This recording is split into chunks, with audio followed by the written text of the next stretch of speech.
Rien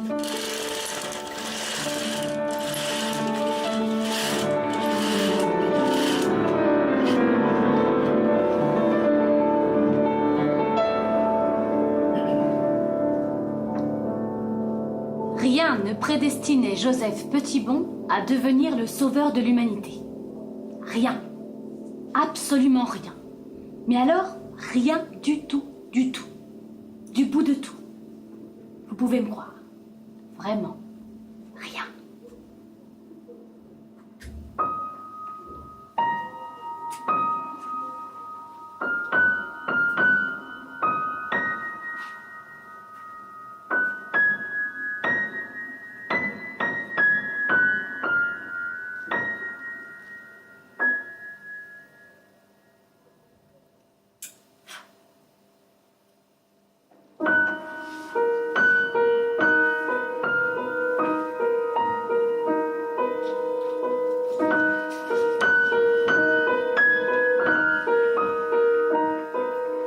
Il faisait chaud au Caire.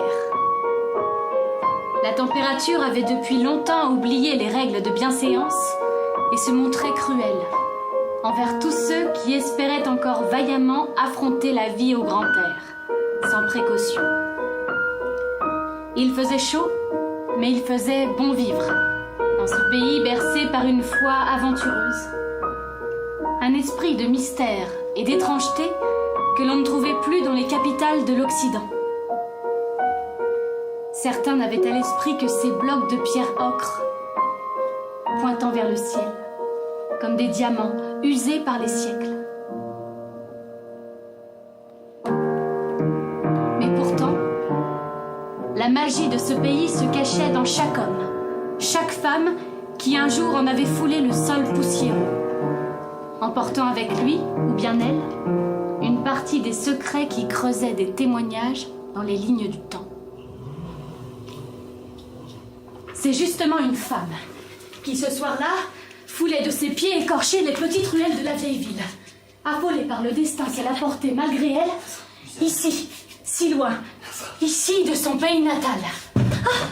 Le marché aux esclaves de Mahadi se tenait à quelques enjambées plus bas. Et déjà, elle sentait monter les cris de cette langue inconnue. Elle y devinait sans encombre toute la colère et la haine de ceux qui découvraient la fuite de leurs plus beaux joyaux. Une jeune esclave indienne, belle et rare, comme la pluie rousse des moissons du Nil. Elle courait à en perdre toute vie. Et tenait dans sa main brodée de courbes caramel un petit papier de tissu sur lequel on pouvait lire une adresse griffonnée à la hâte et un nom.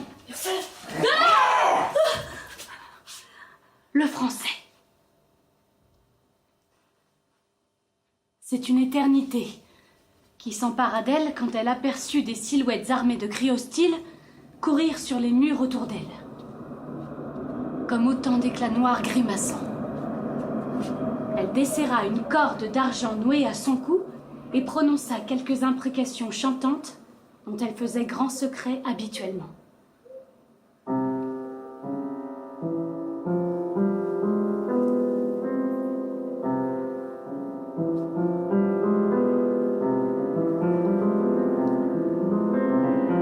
Vijaya Sunila, Vijaya Sunila, Vijaya Sunila.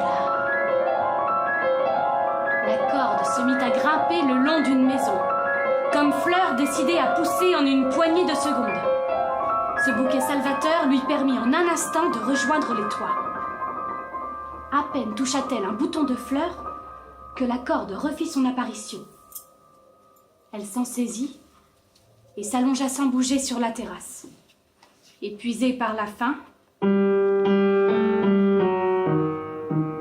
la soif, la folie de cette aventure et, pour dire vrai, la peur.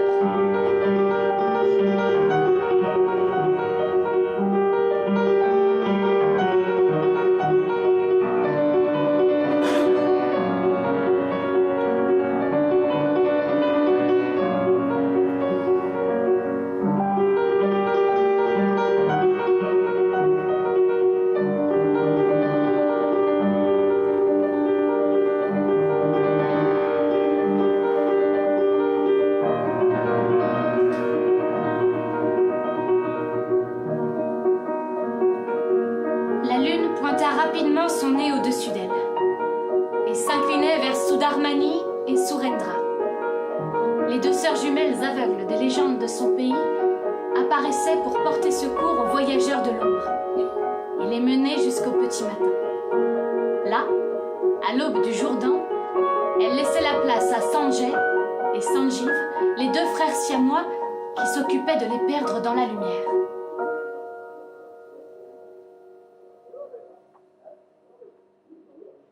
La jeune femme finit par reprendre son souffle. Les cris des marchands d'esclaves s'étaient perdus dans la nuit froide, après plusieurs heures d'un écho terrifiant. Le Français! Il fallait absolument le retrouver, sinon c'en serait fini des lunes du monde et du ciel étoilé. Le Français!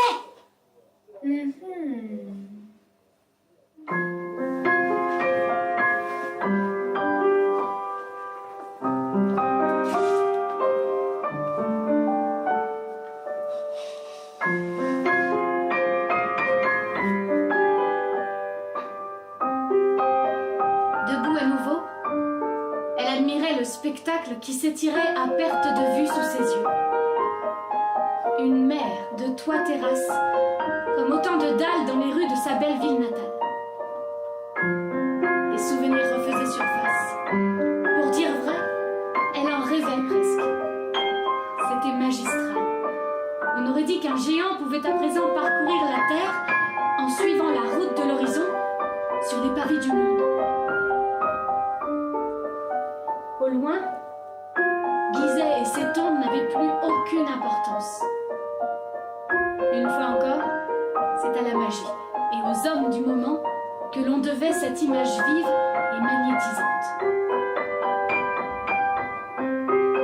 Un toit, pourtant, finit par attirer son attention. On y voyait une coupole ronde argentée où s'agglutinaient toutes les lumières de la nuit. Un long mât portait en son sommet une grande voilure, repliée, tire-bouchonnée, enrubannée, ligotée, et les pales dorées cuivrées d'un petit moulin à vent. Le Français! C'est le Français! Affairé dans son laboratoire depuis tant d'années, Joseph avait perdu le sens de l'humanité. Il travaillait sur de multiples inventions, aux secrets perdus depuis l'éternité, sans relâche, jour et nuit, sans se soucier du monde qui tournait. Il travaillait sans l'ombre d'un regret, bercé par un souvenir qui le tenait prisonnier. On l'appelait le Français. Non pas qu'il fût le seul cocardé attardé sur ce bout d'Afrique alambiqué, mais il était le seul à en respecter les secrets. Il en avait même percé à jour pour le compte de quelques amis, au teint de bois des Indes et au sourire de sable. Il était de ce pays, désormais. On le laissait tranquille, c'est tout ce qu'il demandait. Le monde l'avait abandonné jadis et il avait bien fait. Joseph comprit par voie de conséquence combien il était heureux d'exister seul dans sa petite cosmochambre à rêver.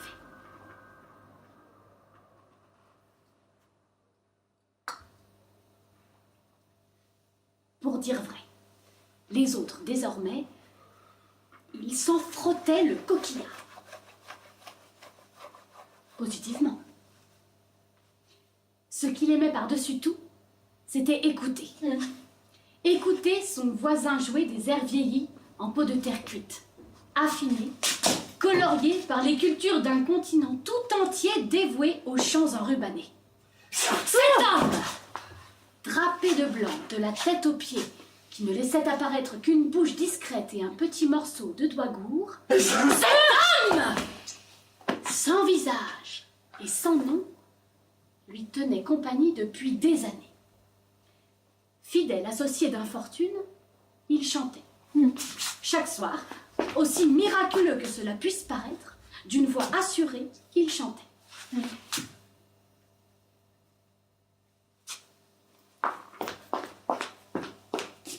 Et pour ne rien gâcher, une chanson que Joseph lui avait apprise pour de vrai, un jour de lune noire, en français.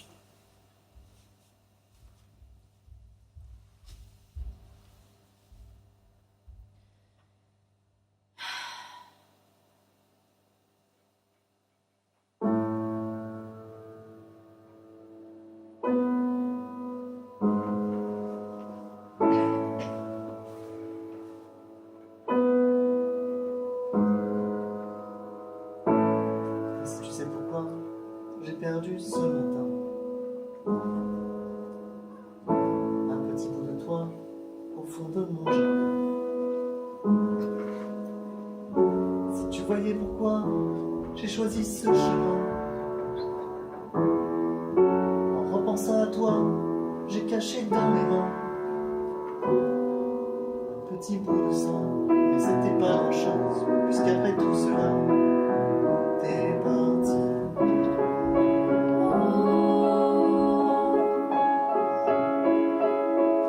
Ose dire qu'à mon tour je devrais accepter un peu de désamour et de temps pour pleurer. Je préfère m'accrocher à ce petit bout-là, tremper dans mon café un peu de toi, à ça. Mais au petit matin, le dernier pour nous deux, pourquoi donner la main à mes yeux malchanceux?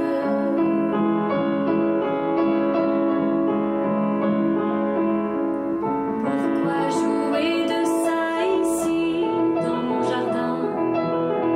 Et l'après-midi là, au sortir du chemin, tu aurais pu choisir un petit bout de ça, m'éviter de mourir en me jetant en bas.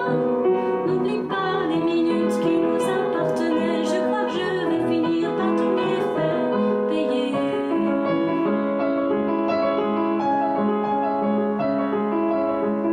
Après tout ce prix-là, c'est bien trop cher pour toi. Je devrais le garder, le classer dans mes choix. Si demain tu dors pas, c'est pas moi qui viendrai redresser les sourires que tu as dérobés. Je laisserai se briser les larmes sur mon front et peut-être que là tes envies comprendront.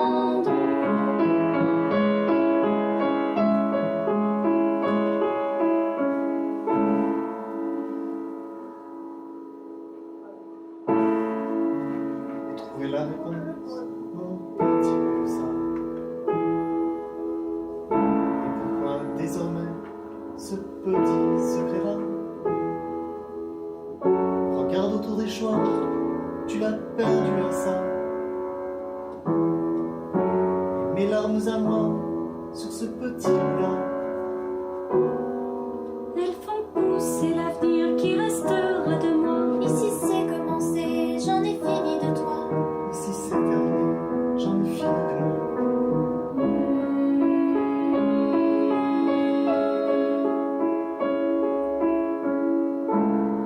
Et si tu sais pourquoi, viens me retrouver là, au fond de mon jardin. De moi, il reste ça.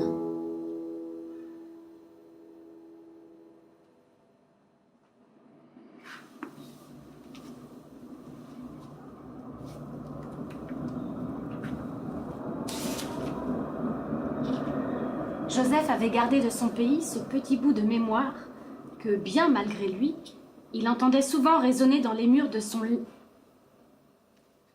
laboratoire-trucot-tirail.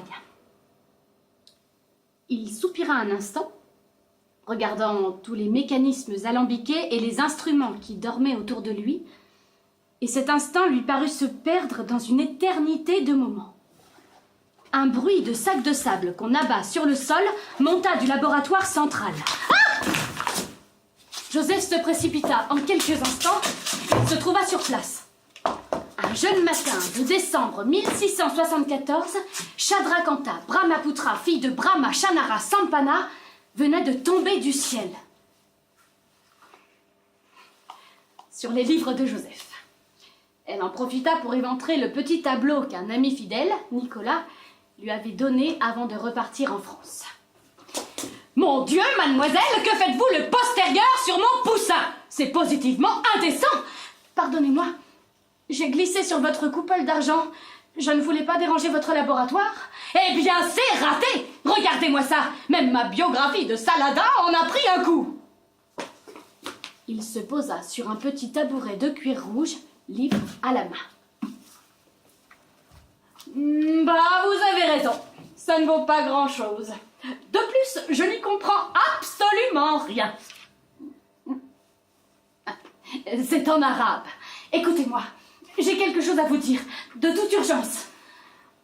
Tiens donc, on vous croirait cerné de 100 gibiers de potence, mademoiselle. Shadrakanta, Brahmaputra, fille de Brahma, Shanara, Sampada.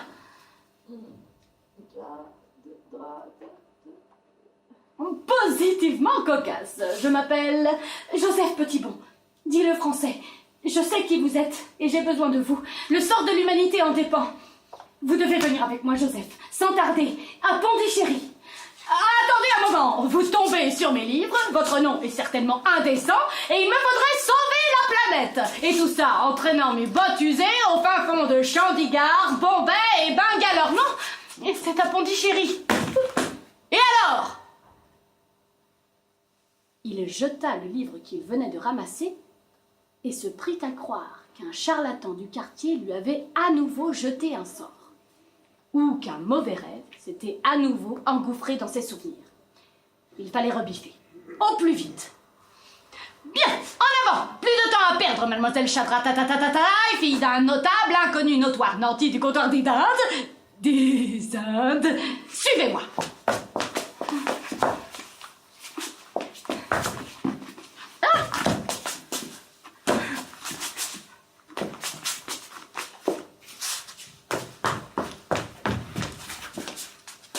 La jeune femme n'eut jamais espéré résolution si rapide au destin qui attendait Petitbon. Joseph traversa avec Shadrakanta la vieille église Saint-Serge qui lui servait de laboratoire depuis 7 ans maintenant, et se trouva à la porte. Il laissa la jeune fille dehors, lui mit une pomme rouge dans la main. Bon voyage, c'est par là. Vous n'avez qu'à avancer tout droit, vous finirez par y arriver. C'est mathématique, comme 4 x 4 font 13. Bon courage! Partant clair, on voit Gibraltar! Joseph claqua rapidement le battant derrière lui. Shadrakanta se retrouva seule et apeurée. Elle frappa un temps à la porte avant de perdre courage et de s'effondrer sur le parvis.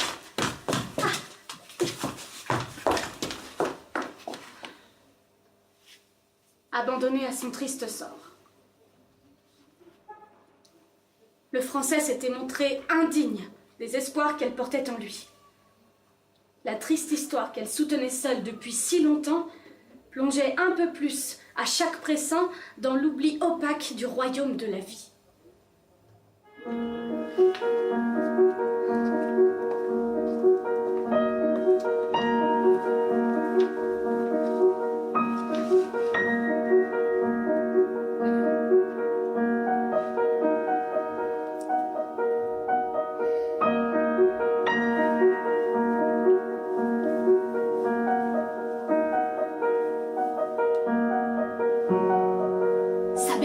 Pondichéry venait d'être vendu 2 ans plus tôt à des Français par son Altesse Sérénissime, le sultan de Bijapur.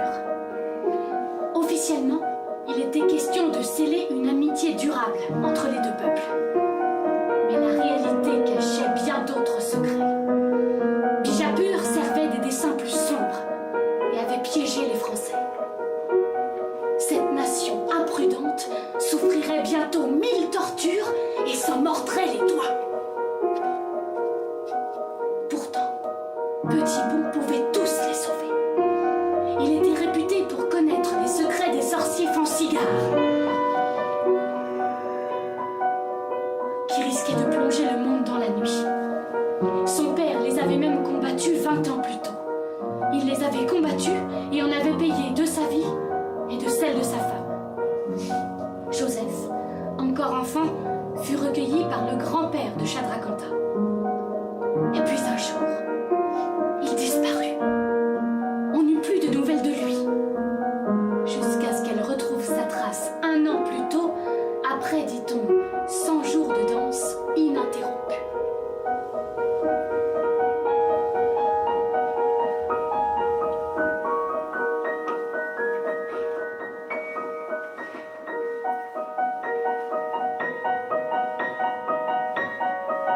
jour récidivait grossièrement, la porte s'ouvrit en silence.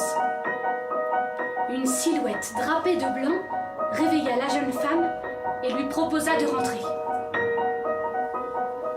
Elle l'amena dans une pièce circulaire où plongeait un pied de télescope géant dans les hauteurs obscures des arches de l'église.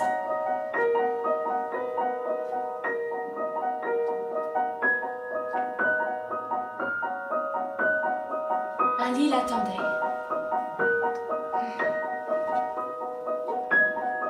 La jeune femme s'émoussa rapidement au contact du matelas chaud. La porte eut à peine le temps de se refermer qu'elle voyageait déjà dans son sommeil. Joseph, lui, dormait dans une méridienne mitée, au chevet de ses expérimentations et de ses démons, dont certains portaient de bien jolis yeux bleus sur fond de vermillon. Que diable faites-vous dans mon église ? Le petit matin venait de frapper aux oreilles de Chadrakhanta sous la forme d'un Joseph survolté. Vous a-t-on jamais appris qu'il n'est pas bon d'abuser de l'hospitalité d'un Français ? Vous a-t-on déjà dit qu'un Français, justement, respecte ses entrées ? Il tourna rapidement les talons pour repartir dans le laboratoire. Chadrakhanta lui emboîta le pas. Il lui fallait jouer sa dernière carte. Elle se lança sans rien écouter à la raison.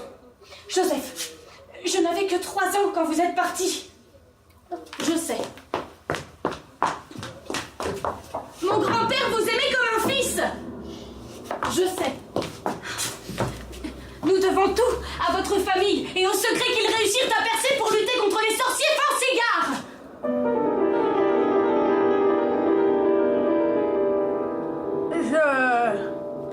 Je sais. Sans eux, Pondichéry serait une ville maudite. Vous êtes notre seul espoir. Je sais. À mon départ, Pondichéry pleurait déjà la disparition de sa joie de vivre, de ses enfants et de ses rires. Je sais. Joseph, si vous ne revenez pas, nous sommes perdus. Et la mort de votre père n'aura servi à rien. Joseph! À rien. Vous devez nous aider. Je sais. Cette fois, c'est l'humanité tout entière qui est en péril. Je sais. Je sais. La jeune femme reprit ses esprits et comprit enfin que Joseph semblait en savoir bien plus qu'elle ne l'eût imaginé. Pardon, vous savez? Oh. Joseph tendit 2 valises de cuir à Chadrakhanta. Il lui passa une musette en bandoulière et posa un seau en bois rempli d'outils sur sa tête. Il ramassa lui-même une grosse sacoche de crin et une cartouchière dans laquelle s'entassaient une multitude d'objets plus insolites les uns que les autres. Je sais.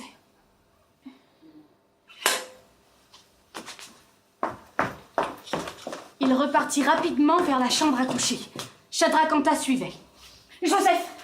Joseph, que se passe-t-il? Joseph, répondez! » « Direction la chambre à coucher. Les Français sont d'habiles flibustiers. »« Pardon ?» Sur les recommandations de Petitbon, l'ami drapé de blanc monta le long d'une colonnade aménagée pour se perdre dans les hauts plafonds de la chambre à coucher, comme une araignée affamée. « Joseph, vous devez m'écouter! Le monde a besoin de vous !» Petitbon stoppa net à côté du lit. À son tour, perdu et paniqué, Chadrakhanta l'imita. « Joseph, Joseph, ne me jetez plus à la porte, s'il vous plaît. » Il déplaça rapidement le lit pour découvrir une manivelle de cuivre.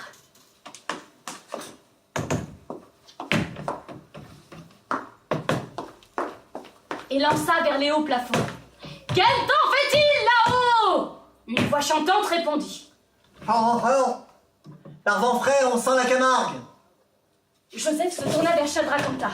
« Vous n'avez pas le vertige, au moins ?» Chadrakhanta, affolé, fit non de la tête. « Ah, Oh! Joseph actionna la manette avec son pied. Le plafond s'effondra dans un fracas digne d'une bordée de voile. De grandes toiles se frottèrent un moment entre elles, puis elles se turent en tombant le long des parois. L'ami drapé de blanc, debout dans la nacelle d'un ballon voyageur magnifique, actionna au même moment une série de leviers argentés. Une baudruche, blanche et ocre, gigantesque, se gonfla rapidement et s'étira vers le ciel, tout en longueur, comme une amande. Mademoiselle, je vous présente l'Altitussime, une machine volante de mon invention. Joseph envoya les bagages en hauteur vers son ami, les uns après les autres. Une échelle de bois et de cordes tomba au niveau de Chadrakanta. Après vous, cousine! Quelques distractions.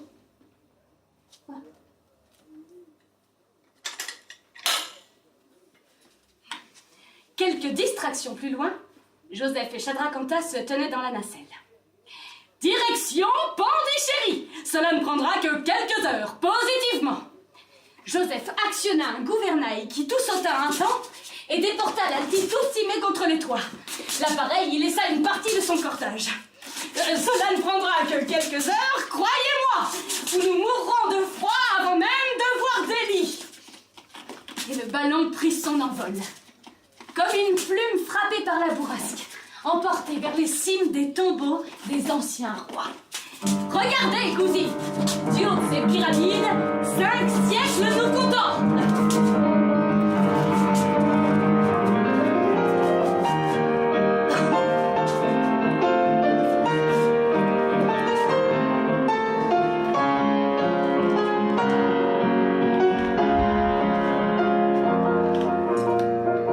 Le voyage dura une courte éternité, comme l'avait promis Joseph.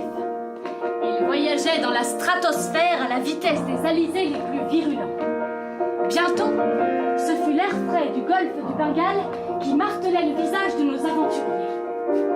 Enfin, Chadrakanta aperçut son cœur se refléter dans le lointain. Pondichéry! Pondichéry, c'est elle! Oui, cousine, lança un Joseph inquiet dans sa lunette astronomique. Encore quelques minutes et vous serez rentrés.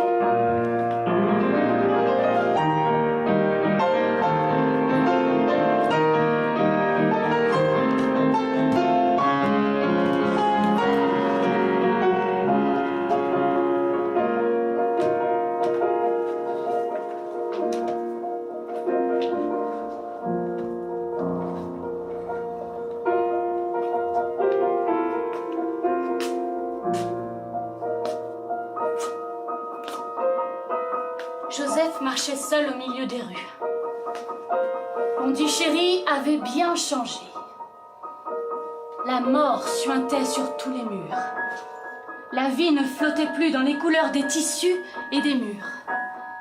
Depuis leur arrivée, aucune respiration, aucun souffle, aucun cri, aucune rumeur ne perçait le silence ininterrompu qui accompagnait Joseph, Chadrakanta et l'ami drapé de blanc.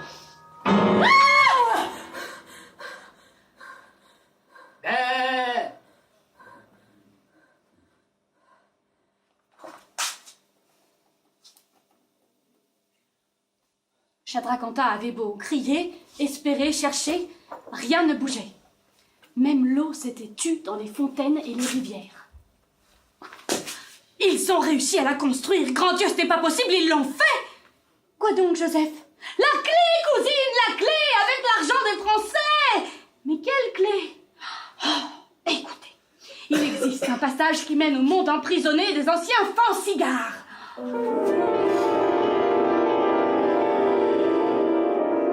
Les sorciers. Il y a longtemps, Ishwari, fils de Bhavana, détruisit la clé qui permettait de l'ouvrir. Elle était de la taille d'un temple, faite de diamants, d'or et de pierres de lune. Je ne sais pas comment, mais ils ont réussi à retrouver assez de diamants et d'or pour la reconstruire. Et la pierre de lune? Nous allons être vite fixés. Cousine, où se trouve le cimetière français? Par ici, suivez-moi.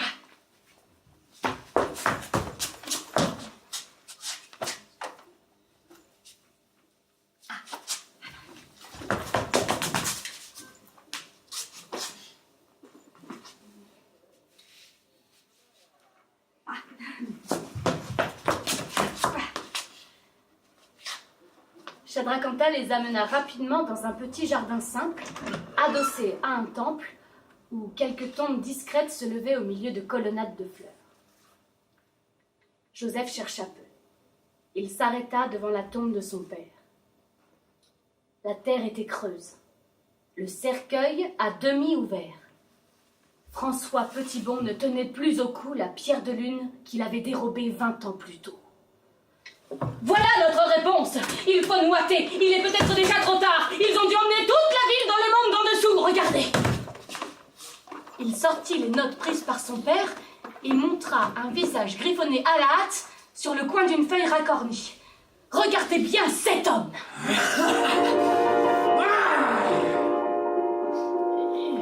C'est Nazigopolis Zappa, le grand sorcier. Il a le pouvoir de plonger l'humanité dans les ténèbres. S'il retrouve le temple de Kali dans l'ancienne cité de Fansigard, nous sommes perdus. Enfermés à jamais dans la nuit et l'éternité. Piégés dans la pierre et dans le passé. L'ami drapé de blanc tapa sur l'épaule de Joseph. Ça a déjà commencé.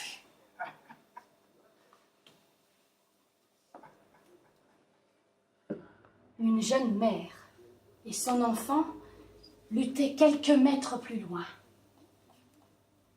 Leur corps quasi enchaîné dans un mur. Seul le visage de la mère paraissait encore humain. Joseph se précipita vers elle. La jeune femme lançait son dernier souffle. « Éloignez-vous de l'eau qui coule sous vos pieds !» Joseph aperçut grimper la pierre le long de ses joues, de ses lèvres, et se refermer sur ses yeux à tout jamais. C'en était trop pour Shadrakhanta qui perdit pied. Ah!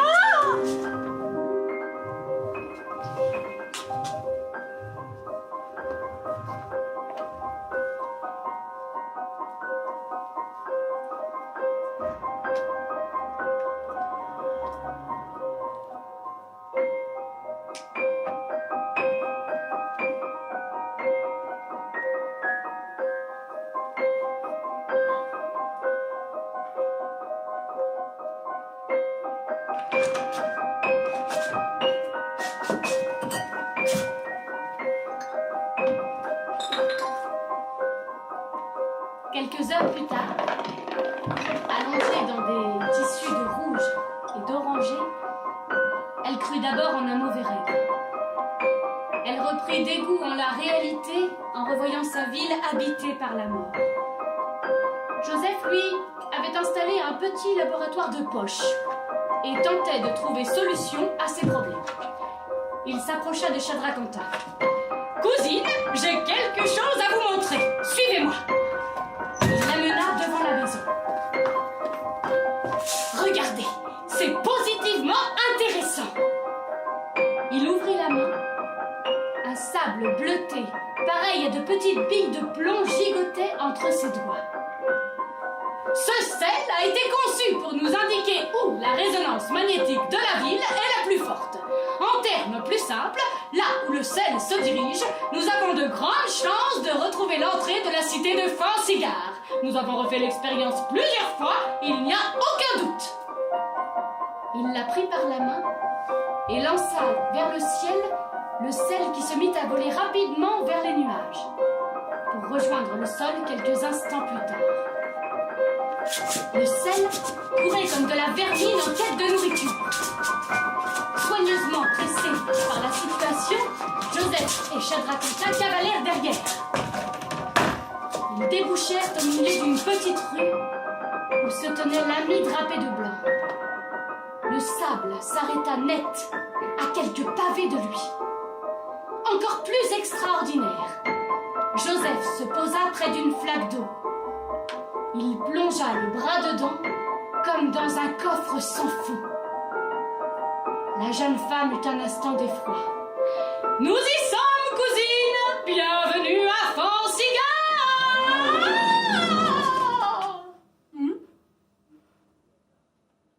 Joseph comprit trop tard que la peur sur le visage de Shadrakhanta avait des origines plus que déraisonnables. Un sorcier venait de surgir de la flaque d'eau. Des peintures noires sur son visage et des yeux d'or percés de perles sombres hypnotisèrent la jeune femme. Un souffle plus tard, il emportait Joseph, comme un kraken plongeant au fond des océans.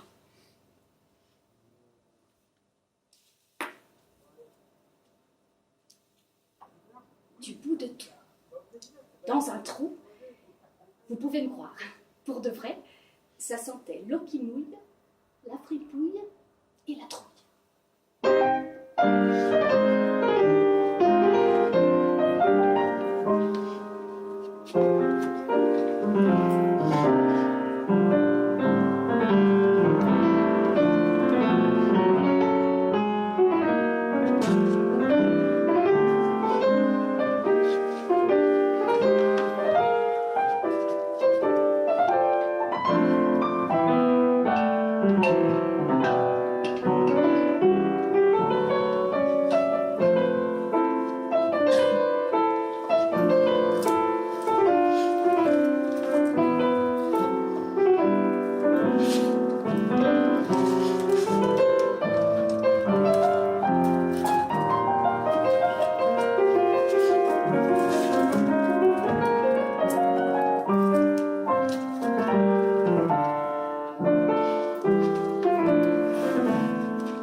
Si noir dans le fond de nos histoires.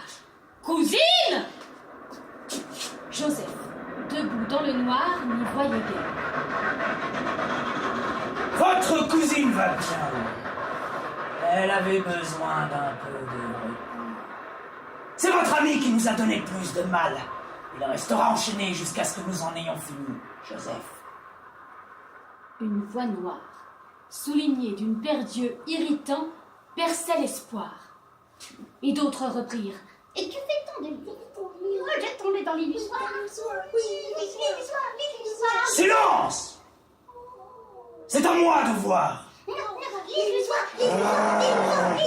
Hein? Joseph se sentait bien seul. Et pour dire vrai, il avait peur du noir. Oh! Pardonnez-moi, messieurs, j'ai besoin d'un peu d'accessoires. Il sortit de sa cartouchière 2 capsules de son invention et les brisa sur le sol. Quelques secondes plus tard, une lumière douce et cotonneuse glissait doucement sur les parois. Nazicopolis Zappa se tenait debout, à quelques centimètres de lui, comme un dieu attendant son dû. Ça manquait de lumière, vous ne trouvez pas? Joseph, j'ai ici un petit souci qui mérite qu'on s'y attarde. En pleine clarté, nous n'y voyons rien, mes amis et moi. Quant à toi, dans le noir, tu te retrouves bien piégé. Ah, ton père a jadis réussi à nous exiler, mais c'est toi, désormais, qui seras le sauveur de notre humanité. Et pourquoi, diable de Cali, devrais-je me plier à votre volonté? Parce que si tu refuses, c'est ton ami et chatatapa. Ah, parce que si tu refuses, c'est ton ami et chalala. Ah, parce que si tu refuses, c'est ton ami et chapapa. Ah, parce que si tu refuses, c'est ton ami et Chadrakanta qui te seront sacrifiés. Et je sais que tu ne laisseras pas l'histoire se répéter. Trop de morts ont déjà commencé à brûler. Le village tout entier a déjà échoué. Il ne reste plus que toi pour tenter. Joseph se demandait sur quel pied il allait danser. Mais en effet, le sorcier avait raison. Il portait déjà trop de morts pour se permettre d'en ajouter. Et le souvenir lui manquait depuis bien trop d'années. À nous deux, on peut y arriver. Et je vous relâcherai, tu as ma parole. De français. Je me disais aussi qu'il n'y avait qu'un jeune coq pour rêver tant de stupidité.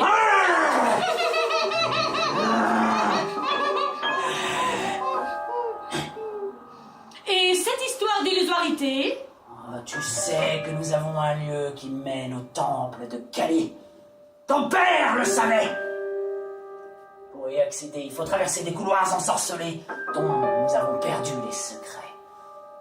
Tantôt lumière et célérité, tantôt cimetière et obscurité.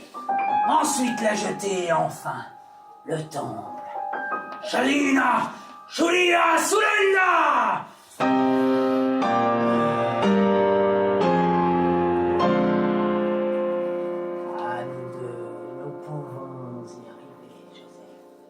Si tu veux vivre, tu devras t'en remettre à moi.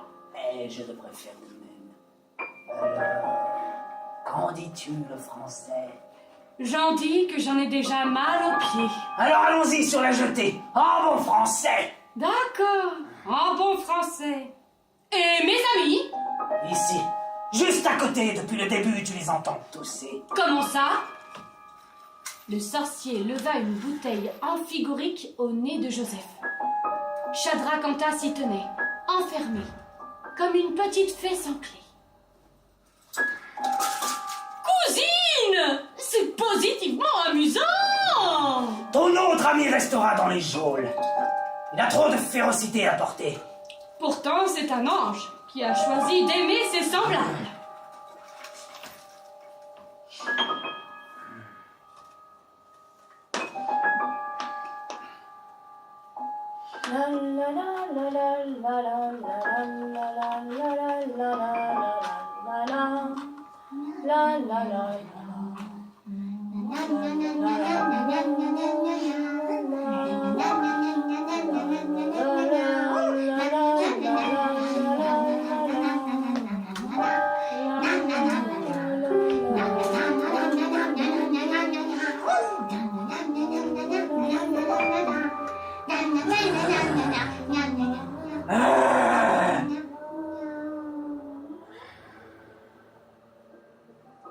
Enfin!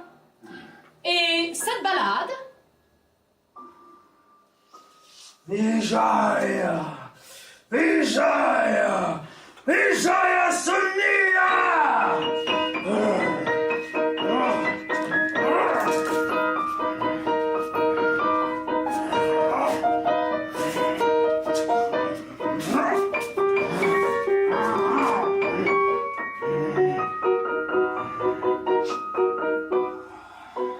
Le sorcier s'engouffra devant Joseph qui disparut à son tour.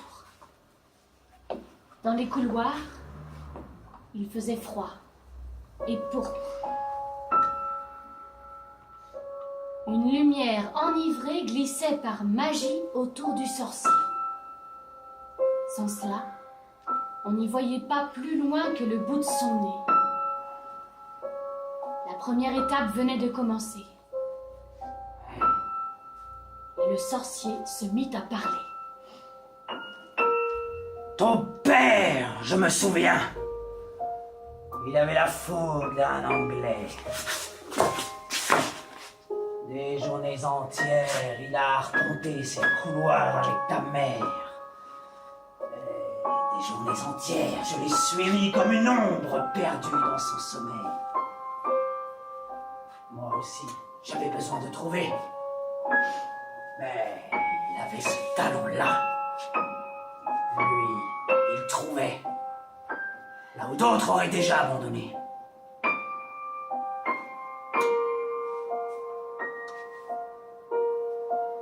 Cette route, ce tracé, Joseph, c'est le sien.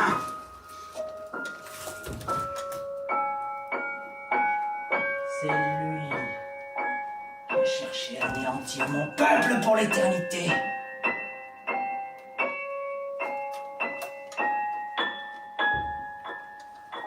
Ce chemin, cette craie sur les murs.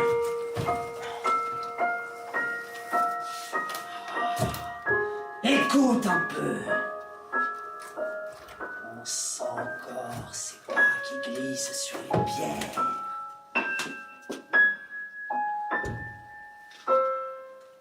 Dans le noir, on sent courir les mémoires. Elles jaillissent doucement, comme un dernier espoir.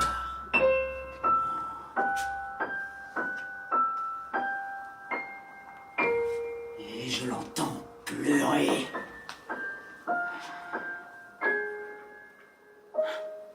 Écoute. Écoute.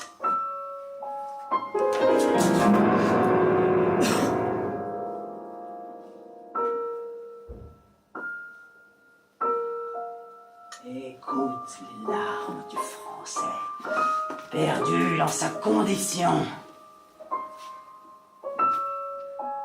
Écoute quand il retrouve le corps de son aimé. Écoute comme il regrette tout. Son métier, ses aventures, son pays, ses pensées. Les sorciers, Fansigard, son opiniâtreté.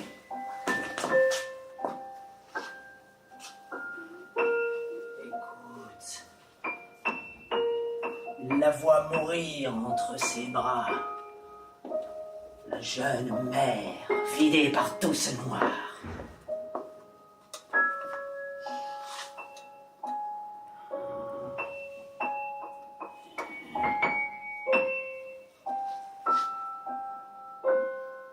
Écoute une dernière fois ce qu'elle lui tousse. Tu entends ? Je m'en souviens, j'y étais, caché dans un coin noir. Elle lui tend un baiser. Un baiser de Français. Un baiser pour de bon, un baiser de ses mains. Ah, et comme si tout cela n'avait pas assez enduré, elle lui dit, arrachée par la peur, « Je t'aime pour mourir !» Diable de petit Français. Oh, je le revois, 2 jours entiers sans rien à manger. Sur sa poitrine emprisonnée, son visage collé. Ah, j'ai dû lui susurrer d'aller chercher au bout. Pécher dans son ombre, c'était le mieux à faire. Je n'avais pas d'emprise sur le monde. Pas de corps pour exister. Et sais-tu pourquoi il se mit à bouger? Joseph avait beau s'accrocher. Il avait beau construire à grands coups de ciment ce long rempart qui le tenait debout aussi loin que remontaient ses souvenirs. Il avait beau serrer son cœur, son esprit tout entier. Il avait beau se battre en bon français qu'il était. Pour dire vrai, il se mit à pleurer.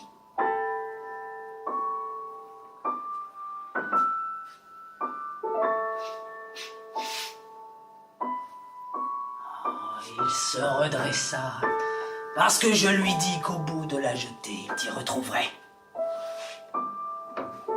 Tu vois, tu nous as déjà beaucoup aidés par le passé. C'est un peu ton histoire et je trouve intéressant de t'en céder les secrets.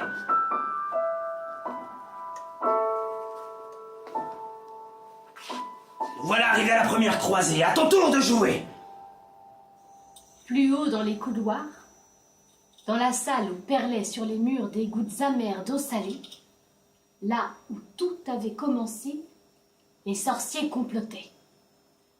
Chadraquentin, toujours enfermé dans son clocher de verre biscornu, restait la convoitise de toutes les curiosités. Il fut même question de la noyer, à petit feu, plutôt que de la posséder. Tous les corps des villageois étaient maintenant habités par l'esprit des sorciers. Les quelques survivants n'avaient guère d'intérêt. Mais une violente bourrasque blanche, pleine de férocité, récemment évadée par on ne sait quel procédé, et pour dire vrai, on s'en moquait, propulsa une demi-douzaine de Fansigards tête contre tête, avant de s'enfuir, emportant avec elle une gourde joliment habitée. Joseph, à présent, marchait en tête. Du haut de son ingéniosité, et bien que percé par 1000 regrets, il avait déployé autour de lui, dans un couloir brûlant de lumière, un parapluie de lamelles d'or. Si bien qu'on se serait cru à la nuit presque tombée. Le sorcier moins loquace restait en rang serré.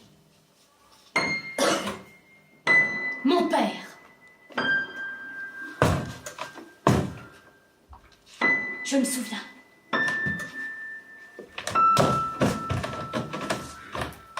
Je l'aimais.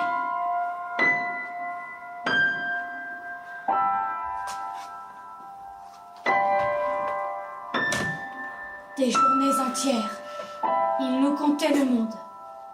Et moi j'écoutais, assis dans sa lumière.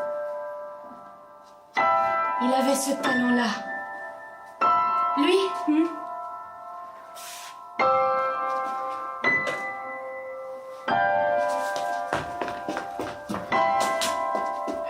Hé, Joseph! Joseph! Joseph! lui, il aimait. Là où d'autres ignoraient.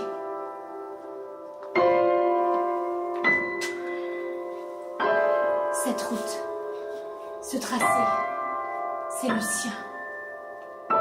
C'est lui qui, en voulant nous sauver, a payé de sa vie, de ses mains et des siens.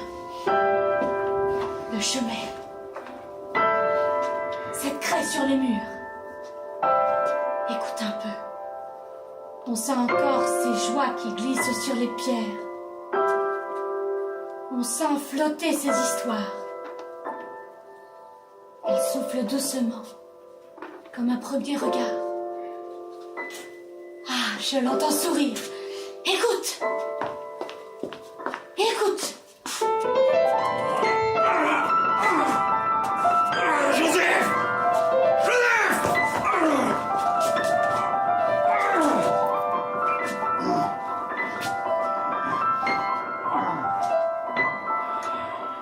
Écoute les rires du Français, heureux dans son pays. Écoute comme il enlace sa bien-aimée.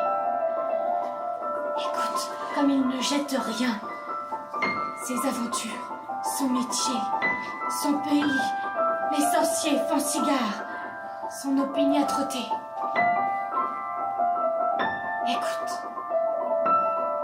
Il la voit rêver entre ses bras. La jeune mère sacrifiée pour les espoirs de tous. Et écoute une dernière fois ce qu'elle lui glisse. Tu entends? Je m'en souviens, j'y étais. Cachée dans son regard. Elle lui tend un baiser tout entier. Et comme pour l'aider à avancer, elle lui dit en chantant « Vivre d'amour à en crever !»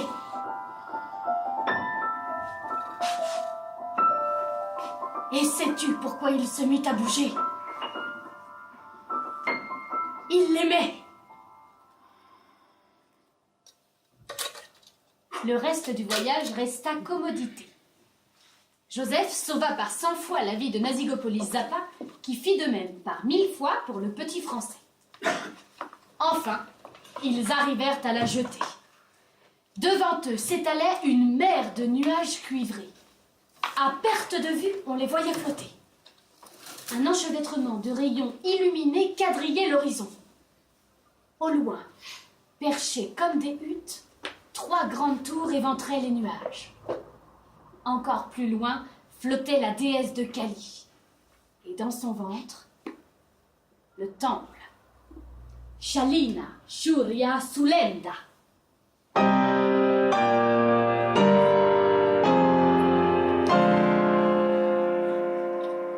Alors que Joseph regardait dans sa lunette, Nazigopolis Zappa laissa tomber un morceau de tissu qui très vite se mit à grandir.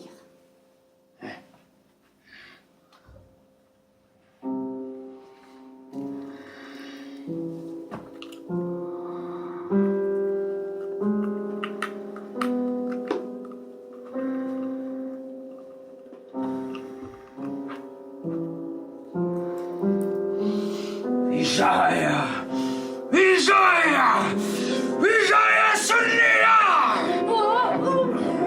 D'une étoffe imparfaite, il avait obtenu un tapis volant. Intéressant!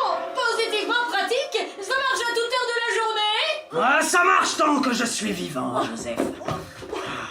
Avec ta lunette et tes instruments, tu vas nous guider, afin d'éviter les reflets miroitants qui emprisonnent le temple. ou bien tu chuteras au fond de la jetée, à toute heure de l'éternité. Tu comprends? Bien, bien. L'idée d'y faire un saut m'a chatouillé l'esprit. Ouais, tu iras bien assez tôt. Il reprit doucement. Ça sent le casse-pied. Et nos deux hommes s'envolèrent vers leur destinée. Joseph sortit une lunetto macro-fixette au mécanisme complexe qui pivotait régulièrement entre divers alignements de mire, de réglettes et autres improvisations de son génie. C'était la première fois qu'il testait pareille invention, et il priait chaque seconde pour que ses calculs soient les bons et que l'engin fonctionne. Les rayons bougeaient à la vitesse des vents, et chaque erreur pouvait leur être fatale. Il fallait faire place à une rigueur scientifique et beaucoup d'imagination. Si bien que le tapis volant faillit plusieurs fois se propulser dans un trait de lumière capricieux et en perdit quelques centimètres carrés d'un embrasement soudain.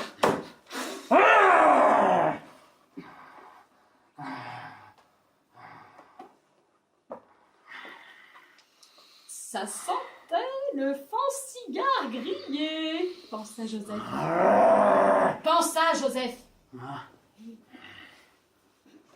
Enfin, ils traversèrent les 3 tours embrumées.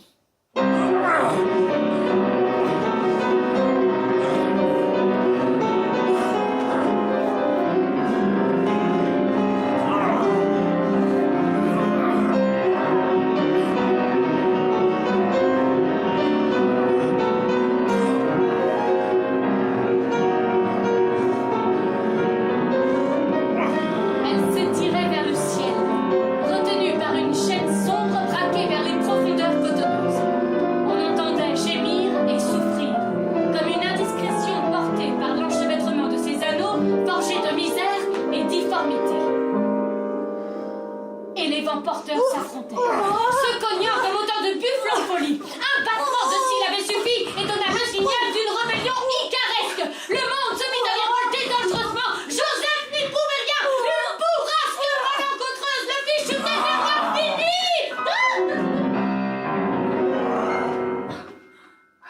Mais la main du sorcier agrippée dans la sienne le sauva d'une dégringolade légendaire.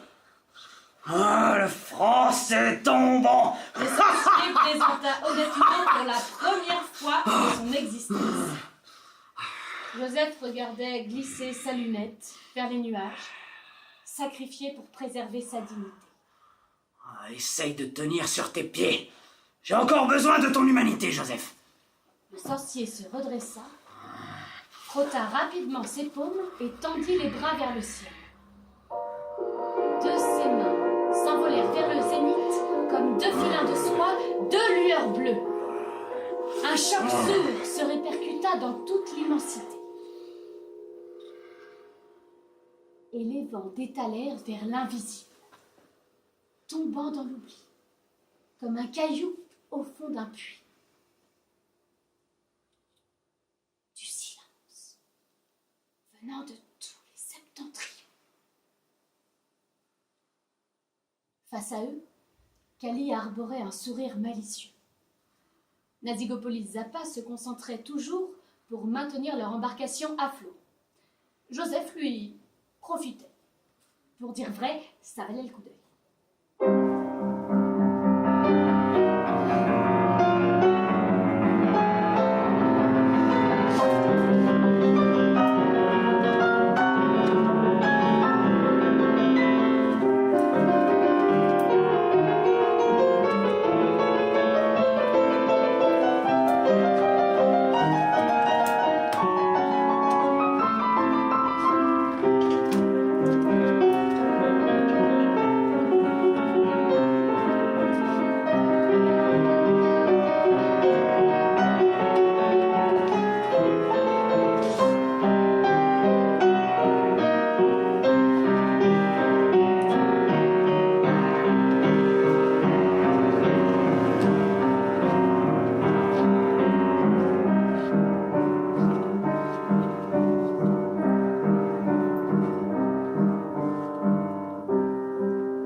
ruisseau sur le sol dallé de noir, pendant qu'une ombre mystérieuse, épaisse et ovale glissait rapidement sur les versants de Cali.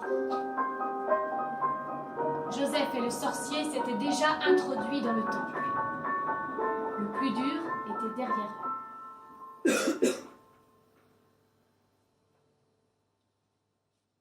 La salle principale donnait sur une cour intérieure. Au balcon, Joseph admirait. Un cercle de roches émeraudes flottait dans le vide. 2 tigres noirs y hurlaient. Un pont de pierre ébène suspendu permettait d'y accéder. Une fiole, de la taille d'un château Margaux coloré de 1000 nuances, était enchaînée au cercle de roches. Le sorcier se pencha au-dessus de l'épaule de Joseph, hypnotisé par le spectacle. Joseph se décida.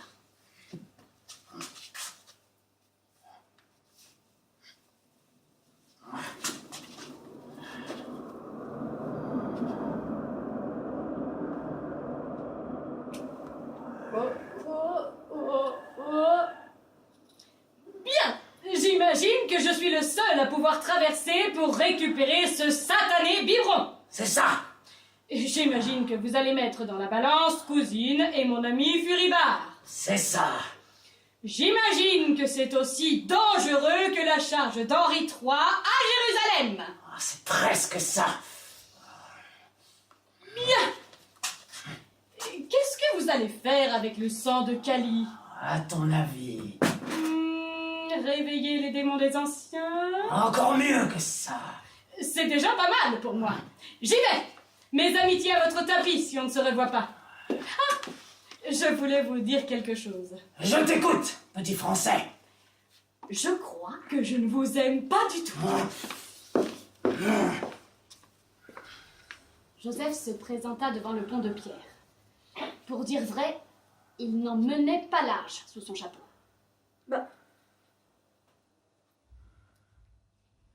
Il n'en menait pas large. Il posa une botte sur le pont suspendu. Les pierres flottaient comme des nénuphars. Il fallait trouver une audace précaire pour tenir jusqu'au cercle. Il s'efforça de jouer les équilibristes, mais une pierre piégeuse faillit le faire disparaître s'il n'avait pas sacrifié la plus grande partie de son équipement au nuage. Après quelques frayeurs, il arriva sur le dernier rocher. Les tigres s'étaient dressés pour le menacer.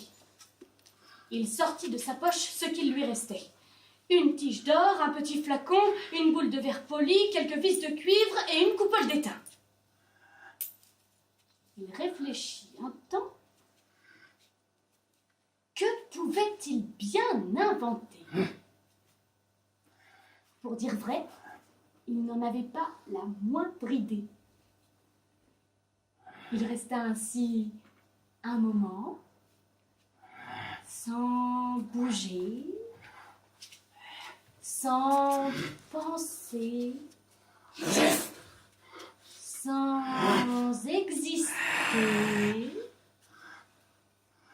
Nazigopolis Zappa, descendu dans la cour, s'impatientait et s'enivrait. Joseph leva les yeux vers le ciel. Très haut. Il revint à la réalité avec un sourire nouveau, comme si sa vie avait changé.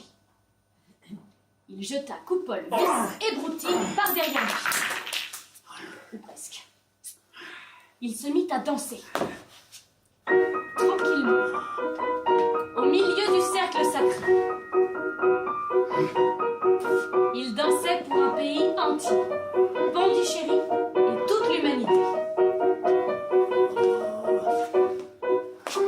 Il dansait, dansait, dansait, sans se soucier de la vie.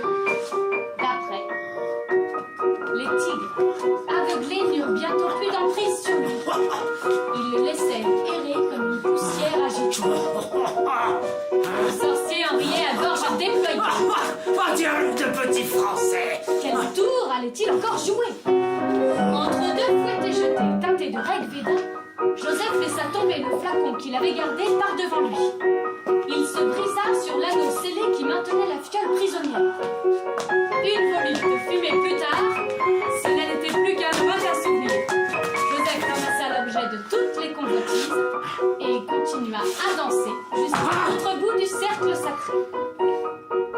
Nazigopolis Zappa sentit monter un tour de passe-passe qu'il n'avait pas prévu. Ça lui chatouillait l'ubiquité.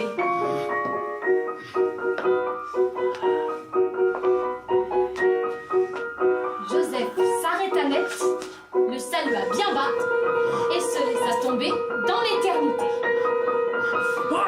Le sorcier se précipita pour maudire la folie suicidaire du Français. Il préférait sacrifier ses amis et sa vie pour sauver l'univers, mais qu'il fasse preuve de solidarité, d'humanité. Ça sentait la farce, surtout pour un Français. Arrivé au bord du précipice, il s'arrêta net, étonné, et sourit à moitié. Pour dire vrai, c'était bien joué. Joseph, plaisanterie jusqu'aux oreilles, apparut allongé sur les hauteurs molletonnées de sa machine volante, altitussime. L'ami drapé de blanc manœuvrait habilement les commandes dans la nacelle. Le sorcier salua à son tour le Français. Le ballon prit de la hauteur et s'éloigna rapidement dans les cimes de la liberté.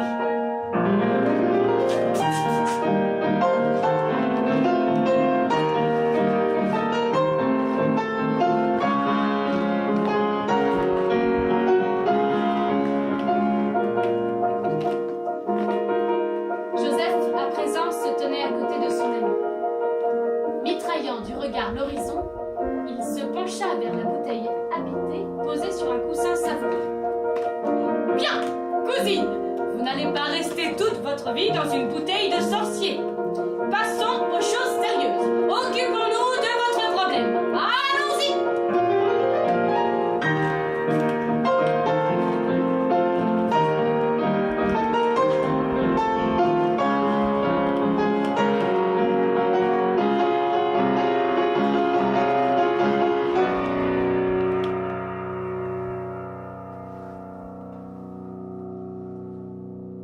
Pour dire vrai, foi de français.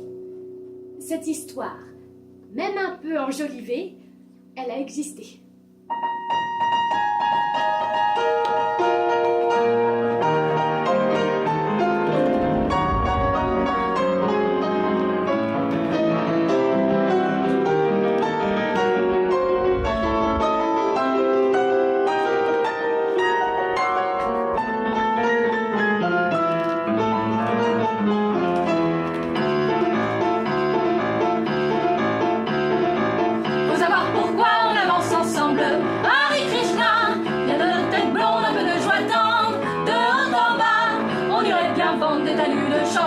À Calcutta, c'est bon de manger du cœur de coriandre, poulet tikka. Si la route est longue, les souvenirs vont fondre, ici ou là. Demain le soleil flottera sur les Flandres, alléluia. Le mal du pays, c'est pas bon à prendre, coup-ci, coup-ça, on a tout connu, les monstres étranges.